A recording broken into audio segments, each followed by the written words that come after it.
Bueno, Bitcoin surge en 2009. Se publica en 2008 un documento en bitcoin.org por una persona con un seudónimo llamado Satoshi Nakamoto.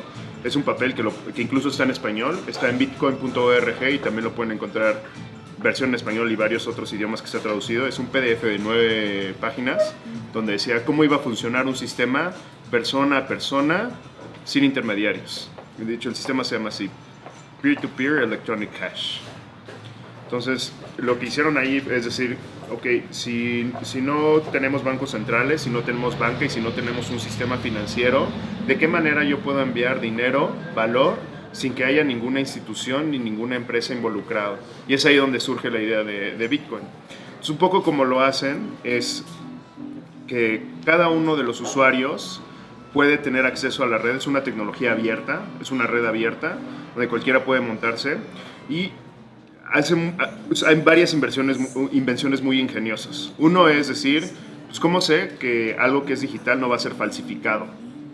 Entonces, para eso inventan un proceso que es se llama comúnmente minería, que es un proceso de auditoría y contabilidad que cada 10 minutos cualquiera puede ver y cualquiera puede auditar, y no solo puede ver cuáles son las transacciones que están sucediendo, sino también puede saber cuál es el saldo de todas las carteras de Bitcoin y cuál es el origen de todos los fondos. O sea, tú puedes rastrear el dinero como si tú pudieras ver desde el momento que a ti te pagan un billete, cuál ha sido toda su ruta desde que lo imprimió Banco de México. En Bitcoin lo puedes hacer eso en todas las interacciones de todas las transacciones. Entonces, pues surge el sistema y ahí pone de qué manera debería de construirse, etc. Y un grupo de desarrolladores toma el proyecto y comienza a construirlo. Eso es lo que en Bitcoin se llaman los core developers, que son aún hay algunas personas que están aún mejorando el protocolo y creando tecnologías como las carteras. Las carteras es algo fundamental que necesitas para el Bitcoin. Si tú no eres un desarrollador, no lo sabes crear, necesitas a alguien que sea tu proveedor para que tú puedas tener acceso a estas carteras. Por ejemplo, los que tienen cuenta en Bitso, cualquiera que abra una cuenta en Bitso se le crea una cartera que es de su propiedad y de ahí puede disponer de sus fondos, transferirlo a otra cartera, etc. Posteriormente es ver cómo iba a interactuar y cómo iba a ser la emisión, que eso también es algo muy ingenioso. Normalmente un banco central puede emitir dinero ilimitadamente. O sea, no hay una restricción a cuánto dinero. O sea, hay políticas y hay algunos procedimientos y hay algunos algunas ciertas reglas que se supone deben de seguir. Algunos lo siguen, otras no, pero no hay una completa transparencia de por ejemplo, cuánto dinero se está emitiendo ahorita o cuánto dinero se emitió hoy. Se publica en Banco de México aproximadamente cuánto dinero hay en circulación, pero no sabes con exactitud cuánto hay. Se crean reportes por parte de los bancos, se integra igual por el sistema financiero y ya de ahí van armando la información, sumando la información. Bueno, en Bitcoin puedes ver todo esto en tiempo real. Es un poco como se emite, cada 10 minutos la red de Bitcoin suma un bloque de información. ¿Qué hay en estos bloques de información?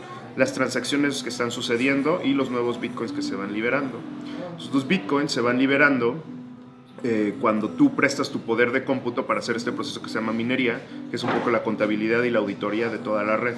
Entonces lo que hacen son problemas matemáticos que en ese momento lo que hacen es ver que la transacción es real, validar que hay saldo, que las carteras son válidas y posteriormente que de A se traspasó a B y que por eso te estamos liberando nuevos Bitcoins. Originalmente se liberaban 50 Bitcoins. En el blog de Bitso escribí un artículo exactamente de esto, que es un poco complejo, pero se llama sobre la emisión y sobre la auditoría, etc. Hay varios artículos en español, pero en específico se llama ¿Qué es el halving de Bitcoin y por qué afectaría el precio? Lo escribí hace como 6 meses. Y ahí explica detalladamente cómo es la emisión, cómo es la recompensa, etc. Entonces, originalmente Bitcoin no valía nada, absolutamente nada, solo era un experimento tecnológico de personas que querían que funcionara este sistema de dinero nuevo y este nuevo sistema financiero alternativo que no depende de ningún gobierno, ni ninguna empresa, ni ninguna institución, ni de una sola persona. Entonces, como hicieron es, ok, cada 10 minutos que alguien preste su poder de cómputo para hacer esta contabilidad de auditoría y para guardar toda la contabilidad, porque pues también al principio eso fue un mega, pero ahorita ya si tú bajas toda la cadena de bloques, que es toda la información, vas a tardar unos 2-3 días de la cantidad de información, que se ha liberado 1 mega cada 10 minutos se va sumando. Entonces, por tú prestar ese poder de cómputo originalmente te daban 50 bitcoins, que valían 0. pero bueno, tú tenías tus tokens llamados bitcoins que podías transmitir entre las personas. El siguiente bloque había 50 bitcoins más 50 más que se sumaron, ya había 100 en la economía. Y así se fueron sumando 50 cada 10 minutos por cada proceso de minería hasta 4 años después. 4 años después, la regla estará escrita para que cada vez sea más escaso la cantidad de bitcoins. Entonces, originalmente se liberaban 50 bitcoins cada 10 minutos, posteriormente, 4 años después, 25 bitcoins. Actualmente están 12.5 bitcoins. Como está ahorita el precio, pues es un poco más de 300 mil pesos que se están liberando cada 10 minutos. No es una industria fácil para los que dicen, pues voy a hacer minería. Ahorita pues hay data warehouse enormes que están trabajando en eso y pools. O sea, gente que se une a hacer todo este proceso de minería y pues ya se lo distribuyen proporcionalmente. Y es una competencia.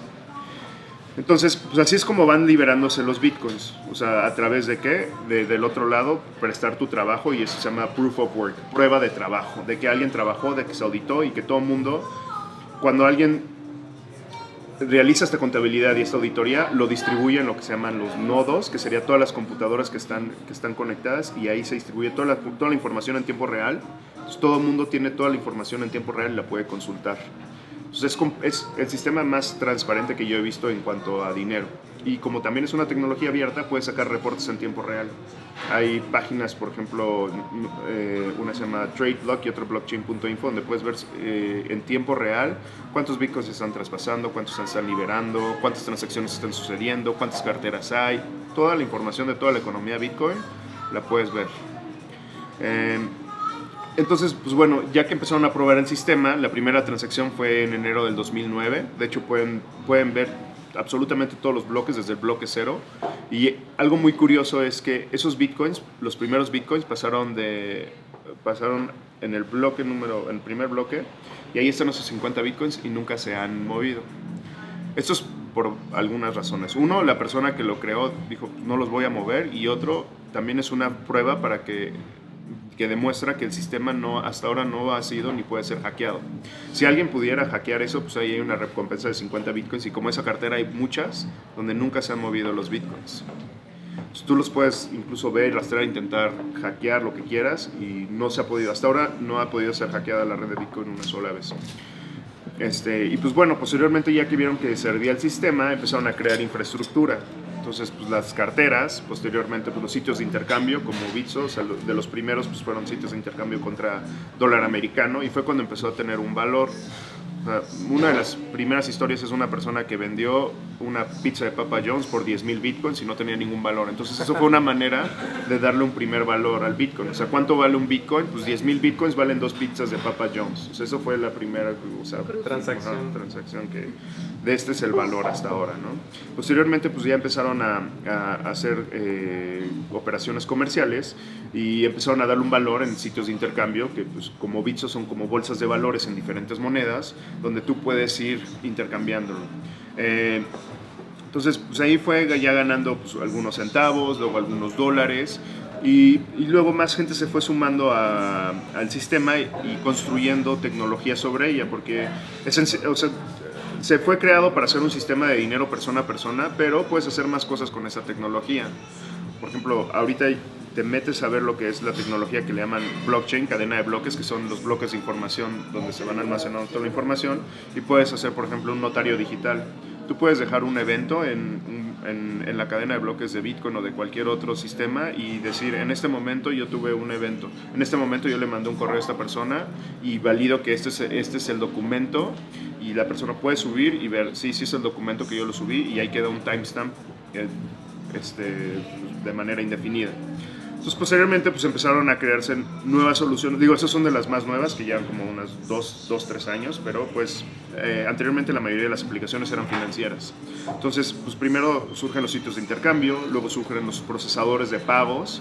Entonces, por ejemplo, pues nosotros tenemos, bueno, al rato les paso unas, o bueno, se lo pueden ir pasando, estos. Es el procesador de pago que tenemos.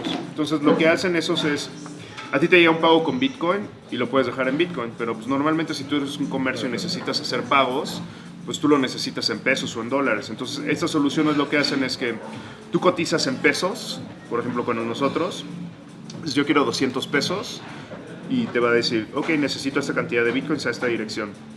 te muestran un código QR y tú escaneas con tu teléfono y queda el pago, y el comercio, si cobró 200 pesos, le llega a 200 pesos. No cobramos, ahorita comercios no cobramos ninguna comisión ni tampoco para que retiren el efectivo. Hay diferentes empresas que cobran 1% más el retiro, o que te piden que juntes algún monto, etc. Pero bueno, esos fueron algunos de los casos de uso que fueron surgiendo. Posteriormente, pues fue cuando en 2013 los bancos y las bolsas de valores y los gobiernos empezaron a dar cuenta pues de varias cosas. Uno, que tenía el potencial de desplazar algunas economías. Dos, que por ejemplo en países donde había controles de capitales, esto era una manera de darle libertad nuevamente a la gente. Mucha de la idea de Bitcoin es darle libertad a la gente, realmente ellos puedan decidir qué hacer con su dinero. Y pues por ejemplo en México, afortunadamente desde el 94 no ha habido una crisis fuerte. Sí ha habido devaluaciones como en los últimos 2 años, pero no ha habido una crisis fuerte como por ejemplo en Venezuela o en Argentina o en Chipre. A pesar de que tu dinero se supone que es tuyo, pues no es realmente eso, sino que más bien tú se lo das al banco y el banco lo tiene en su contabilidad como un pagaré hacia ti. Entonces, si en algún momento hubiera una crisis económica, pues pueden pasar varias cosas. Uno, pues tu dinero baja de valor. Dos, el dinero puede decir, oye, pues no tengo suficiente solvencia para darle a todos. Y pues aquí en México te protege el IPAB, ¿no? Que te da solo hasta 2 millones de pesos. Si tú tienes 10, pues de 2 a 10, pues ya lo perdiste absolutamente todo. Y dos, pues realmente, pues qué tan libre eres tú para disponer de tu dinero y de hacer lo que tú quieras con tu dinero. Entonces, esto era un sistema que le daba completa libertad a las personas. Y pues, una de las cosas que mucha gente también de Bitcoin dice, pues tú eres tu propio banco, realmente. O sea, tú tienes control de tu dinero, de tus llaves privadas y de cómo vas a mover tu dinero. Lo puedes mover en cualquier momento del día. O sea, ahorita si quieres hacer una transferencia internacional o un SPAY ahorita, pues no puedes. Un domingo en la mañana tampoco. Con estos sistemas sí lo puedes. Entonces, pues bueno, todo esto, para bien y para mal, lo empezó a ver los gobiernos. En algunos, por ejemplo, en China, que fue esos lugares donde más intercambio había, y sobre todo pues los controles de capitales que tenían, que no podías sacar más de $50,000, pues usaban Bitcoin como una manera de saltarse estas regulaciones y estas restricciones que les ponía el mismo gobierno. Hubo una prohibición de Bitcoin en 2013, por ejemplo. Ya después se abrió, y ahorita en 2017 volvieron a tener una restricción, pero más para ver, según ellos, para revisar procesos, evasión fiscal y prevención del lavado de dinero. Pero bueno, pues aparte de los gobiernos, pues empezaron a ver los bancos. Uno de los primeros grupos financieros y bancos que en el mundo empezaron a invertir fue BBVA, por ejemplo. BBVA es uno de los mayores inversionistas en el mundo de Bitcoin y blockchain. Posteriormente, eso fue en 2013, empezaron a invertir otros bancos y a invertir por ejemplo, en sitios de intercambios como nosotros, en empresas de infraestructura, y ya hacer aplicaciones más interesantes para, por ejemplo, cambiar la manera en la que sirven las bolsas de valores. ¿Alguien tiene una cuenta en una casa de bolsa? Uno, dos, bueno, yo. Bueno, la mayoría de la gente no tiene en México. En Estados Unidos es algo más común porque todo el mundo maneja su 401k, que es como si tú pudieras manejar tu Afore. Aquí no, aquí solo dan una casa de bolsa se lo pasa a los asset managers, y los asset managers deciden sobre ciertas reglas que puso el gobierno y la CONSAR, que pues bueno, también depende del gobierno, cómo se debe invertir tu dinero dependiendo de tu edad, ¿no? Según ellos deciden cuál debe ser tu riesgo y cómo se deben invertir esos activos.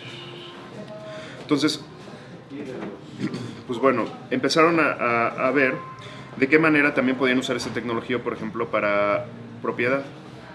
Entonces, si tú quieres intercambiar ahorita algo o quieres comprar una propiedad, pues tienes que irte a una oficina de gobierno y ver si realmente la persona que es dueña de esa propiedad es dueña de esa propiedad, si no fue falsificado ese documento y si lo puedes pasar, etc.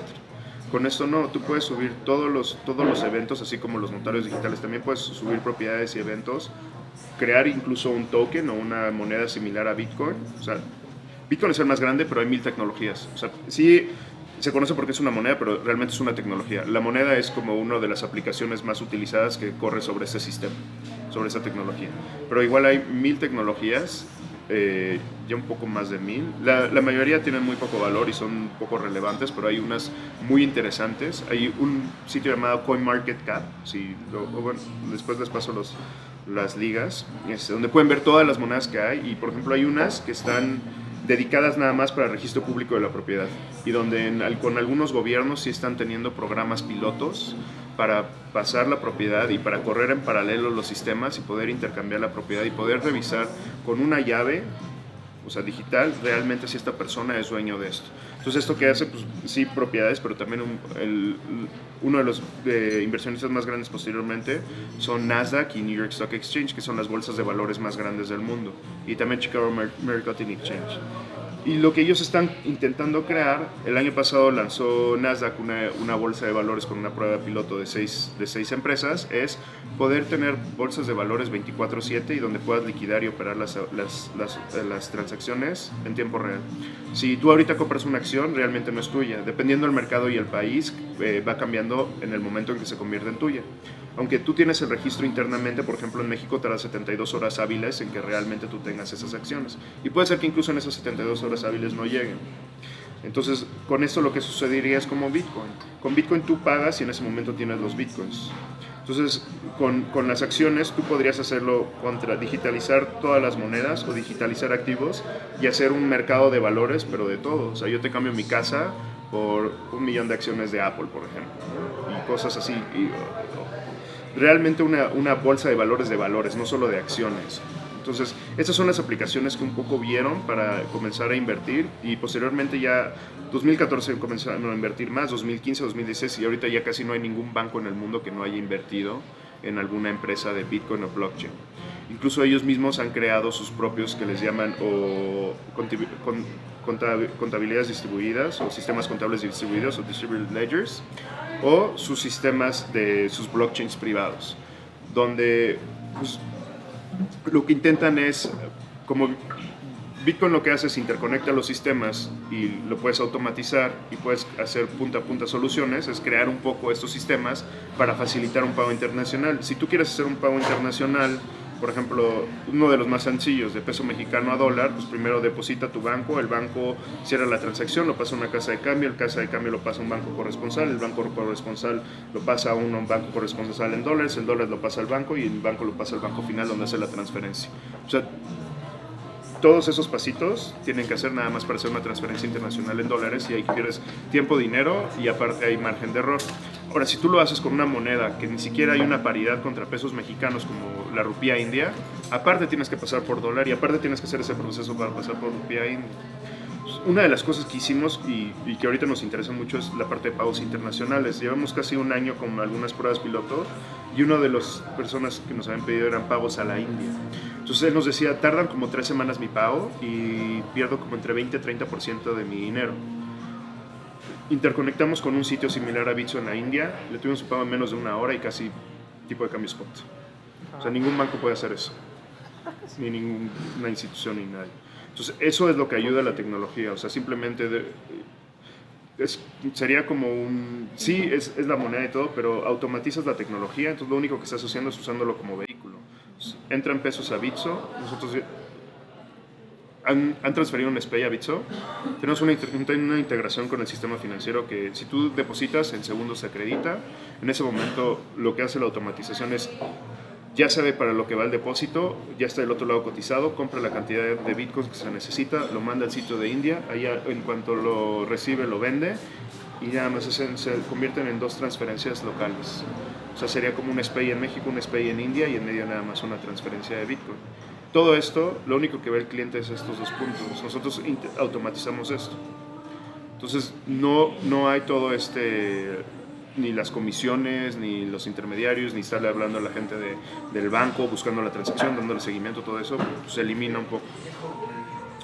Entonces, eso es lo que los bancos están intentando también crear dentro en su sistema. Hay un consorcio de bancos llamado R3, donde hay aproximadamente 50 bancos y bolsas de valores del mundo que están creando estas tecnologías basadas en el protocolo de Bitcoin y otras que directamente están experimentando sobre el protocolo de Bitcoin, intentando hacer una conexión, porque pues también, por ejemplo, en ese protocolo ya han gastado creo como 60, 70 millones de dólares y todavía no tienen un producto al público en general. Entonces está construyéndose. Entonces, un poco lo que, digo, para mí hace muy interesante Bitcoin. Digo, aparte de que sí, está muy divertido que suba mucho de precio, ha tenido un gran rendimiento. Por ahí en el blog, al final de año siempre hago cuánto ha sido el rendimiento. Desde 2009 solo ha tenido un año con rendimiento negativo. Y también eso es muy importante porque a raíz de esto también han surgido muchos estafadores a nivel mundial y también aquí en México que te dicen, oye, pues tú compra esta moneda o este paquete de inversión, etcétera, y pues te garantizo que vas a tener otra vez, por ejemplo, el año pasado fueron 189%. O sea, no hay nadie que te pueda garantizar ningún rendimiento de nada. Y entonces, si tú lo comparas también, es una inversión realmente muy especulativa. Pero pues que yo como tecnología sí le veo futuro y que pues, en solo un año ha tenido un rendimiento negativo y eso fue después de 2013 donde tuvo un rendimiento de 5000%. O sea, ahí sí tuvo una caída de 40%. Que pues sí te duele, pero pues ahorita cualquier persona casi que haya comprado Bitcoin se está ganando.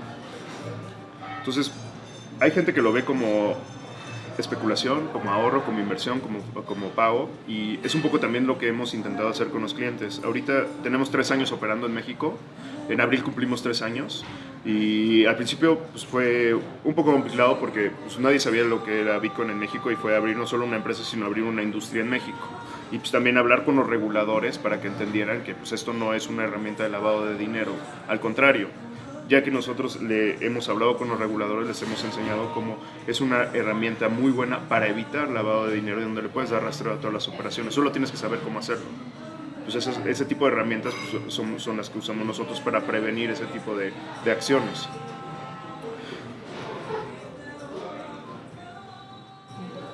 Entonces abrimos en... Salud. Abrimos en abril del 2014 solo Bitcoin contra pesos mexicanos. Luego incluimos otra tecnología que se llama Ripple, que un poco la idea de Ripple era precisamente subir a todos los bancos y que fueran como custodios y pudieran digitalizar cualquiera de sus activos y posteriormente ponerlos a cotizar en este mercado. Posteriormente ellos decidieron que no era un producto para el público en general, sino nada más para instituciones financieras. Entonces la liquidez bajó mucho y hace 2 meses ya lo deslistamos esa tecnología. Realmente ya no tenía liquidez ni razón de ser en México. Y lo que sí hicimos hace como 1 año y medio fue agregar otra tecnología que se llama Ethereum, que está basada en Bitcoin, está muy compleja, pero la idea es una supercomputadora compartida, donde así como aquí tienes una contabilidad compartida, aquí tienes un código en una nube donde puedes tú pagar para que se esté procesando la información. Está muy complejo, pero bueno. Pero el caso de uso interesante es que puedes hacer algo que se llama contratos inteligentes. Tú metes una condicional en el programa y dices, si A sucede, le libero dinero a la persona 1. Si B sucede, le libero a la persona 2. Y si ningún evento sucede, no le libero el dinero a nadie y se lo regreso a quien pagó. Entonces puedes poner esas condicionales y dejarlo corriendo en el programa. Bitcoin, dentro del código, no te permite eso. Permite que tú hagas un programa que te permita hacer que haga el programa eso. Pero aquí sí lo puedes programar dentro y hacerlo interactuar tanto con Bitcoin como con otras tecnologías. Bitcoin ahorita tiene un valor aproximado de como 400 mil millones de pesos y Ethereum tiene uno de aproximadamente un poco más de 20 mil millones de pesos. Es el segundo activo más grande que existe en el mundo. Dentro del mundo de las criptomonedas. Entonces, pues bueno, un poco primero lo que teníamos como idea era crear este acceso a México que no existía. Después, pues probar con esas tecnologías, a ver cuál podría ser buena, cuál podría ser mala, etc. Y pues ya, la mayoría de los desarrollos están orientados a Bitcoin. Pero pues el chiste es dar casos de uso que la gente utilice realmente. Actualmente ya tenemos casi 50,000 clientes en estos 3 años y ha ido cambiando cómo la gente usa Bitcoin. Al principio la mayoría lo usaba plenamente como especulación, algunos para pagos internacionales, pero la mayoría de especulación.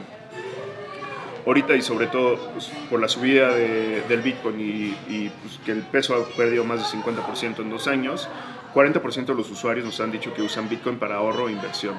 O sea, ya no lo guardan en su Afore, ya no lo guardan en un banco, ya no lo guardan en acciones. Estas personas lo están guardando en Bitcoins. Sí, es riesgoso, o sea, yo le digo a todo el mundo, velo como una inversión especulativa, pero afortunadamente hasta ahora ha tenido un rendimiento muy positivo. Y luego, el otro caso interesante que nos gusta mucho es para que otro 30% realmente lo está usando para pagos en línea y pagos internacionales. El año pasado tuvimos un caso de uso muy curioso, que de repente empezamos a tener muchos usuarios nuevos entre 18 a 25 años, y todos pagaban entre 200 a 500 pesos. Tenemos una opción de depósito en efectivo, o sea, normalmente es SPAY, pero tenemos una opción de que pueden depositar hasta 5,000 pesos en efectivo en Oxxo y 7-Eleven. Y todas esas personas depositaban entre 200 a 500 pesos en Oxxo o 7-Eleven. Y pagaban a un mismo proveedor.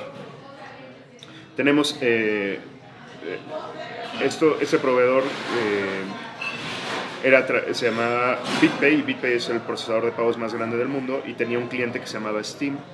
Steam es la plataforma de videojuegos más grande del mundo y empezó a aceptar pagos con Bitcoin. Entonces todas estas personas en Facebook y en grupos empezaron a decir, si quieres pagar, la manera más sencilla es con Bitso. No sabían ni qué es Bitcoin, nunca habían usado Bitcoin, no les importaba que estaban haciendo Bitcoin, pero México desafortunadamente y en general Latinoamérica es uno de los paraísos de fraudes. Entonces es uno de los lugares donde se cometen muchos fraudes con tarjeta de crédito y tarjeta de débito, y donde es un delito que no se persigue. Normalmente si hay un fraude se lo pasan al comercio, el banco no se hace responsable, el comercio prefiere pedir su pérdida y ya nada más subir sus precios y meterlo dentro como un riesgo de operativo.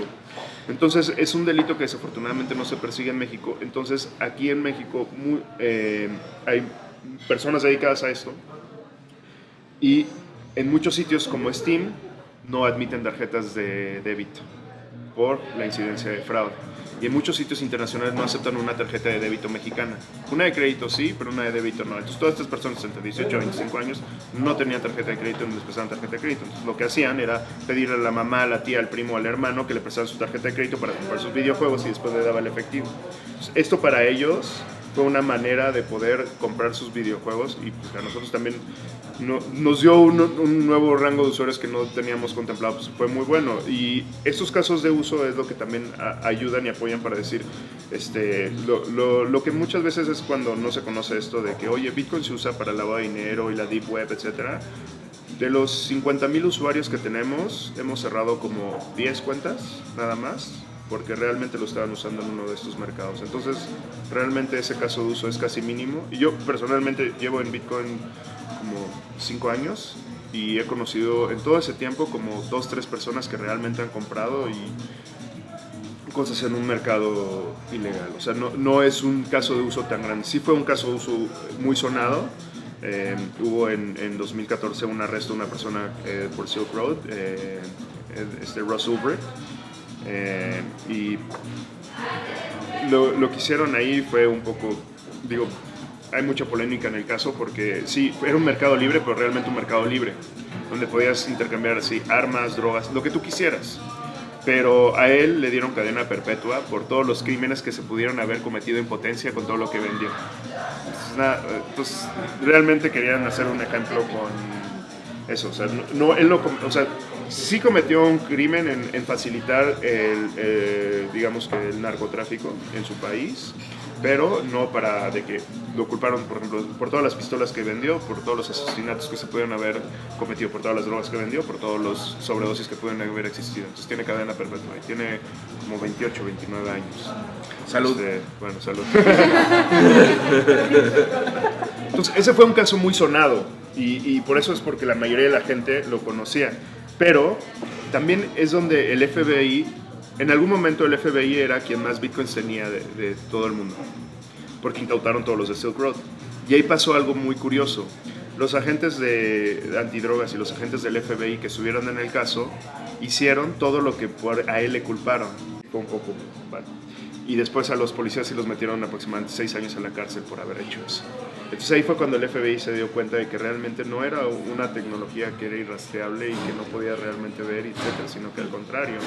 O sea, tú podías realmente ver de qué manera interactúa toda la economía, y pues sí, o sea, lo que intentan ellos es restringir la manera en que interactúan para que no cometan alguna acción ilegal.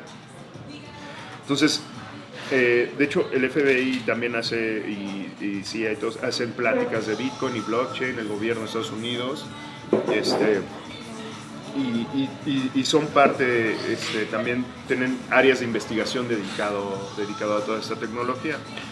Aquí en México sí hay un interés, anteriormente no, sobre todo porque no había mucha información en México, ni en español, ni lo que está sucediendo, y pues no había muchas empresas trabajando en eso. Todavía no hay muchas empresas en México, pero pues bueno, por lo menos nosotros y las otras empresas pues sí estamos creciendo y siguen desarrollándose. Entonces sí pues es interesante porque ya escuchas a personas de Banco de México en conferencias hablando de la tecnología y de cómo lo puede cambiar y de cómo pueden usar la tecnología para mejorar sistemas. O sea, ya no de que, oigan, pues no usen esto porque es para lavado de dinero o es para actividades ilegales.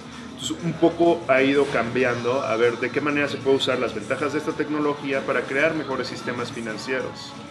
Es un poco integrarlo. No creo que Bitcoin se vaya a usar por el gobierno de México en Estados Unidos en ningún momento en el corto plazo, pero sí de que puedan hacer integraciones o puedan crear algo basado en esta tecnología o usando esta tecnología. Y ahí es donde entra pues, la parte de que hay un gran potencial para esta economía que pues, ahorita sí suena mucho, 400,000 millones de pesos. Cuando hice, por ejemplo,